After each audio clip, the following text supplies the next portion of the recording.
this might sound kind of random, but I would really like to ask your opinion on why you think there's this preoccupation with the apocalypse and with zombies right now in our culture. Apocalypse, zombies, things like that. Yes. Well, I've never seen a real study, but my guess is that it's a reflection of fear and desperation. When it's a very frightened country. The United States is an unusually frightened country.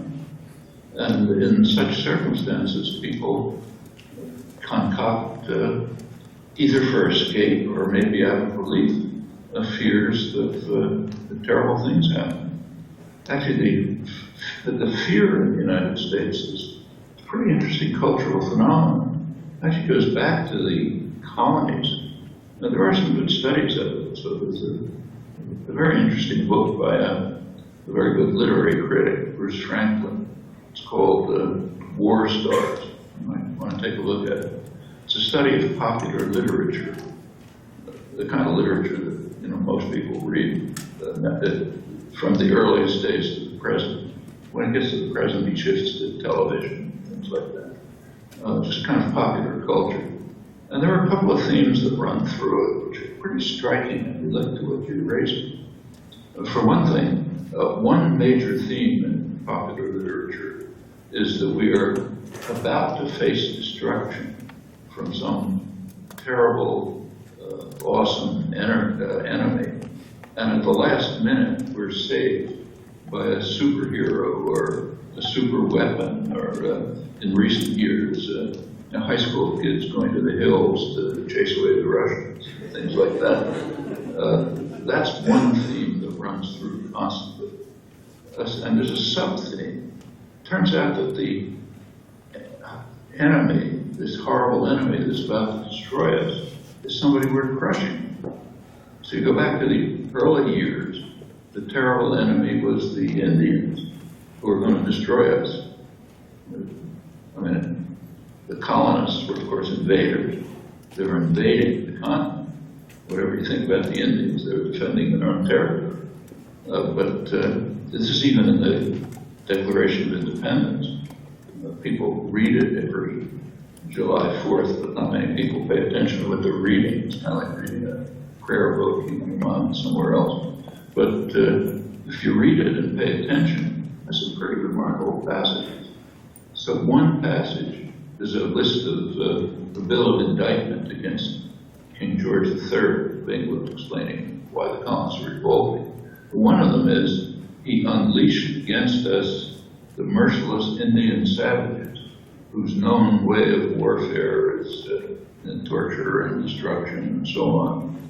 Well, Thomas Jefferson, who wrote that, and was a very great figure of the Enlightenment, knew perfectly well that it was the merciless English savages whose known way of warfare was destruction and murder, and were taking over the country and driving out or exterminating the natives. But it switched in the Declaration of Independence, and nobody comments on it for 250 years. That's another sign of the same concern. After that, it became the slaves. There was going to be a slave revolt, terrible slave revolt, and the slave population, the black population, was going to rise up and kill all the men, rape all the women, destroy the country. We've got to do something about that. Then it goes on through the centuries. It becomes modern times. Hispanic narco-traffickers are going to come in and destroy the society, one thing after another. And these are real fears. That's a lot of what lies behind the extremely unusual gun culture in the United States. It's quite unique. Homicide, deaths by guns in the United States are way out of sight. There's a kind of hysteria about having guns. A large part of the population thinks we just have to have them to protect ourselves. From who? From the United Nations, and from the federal government, and from aliens, maybe from zombies, whoever it is. But we just have to have guns to protect ourselves. Now, that's unknown elsewhere in the world.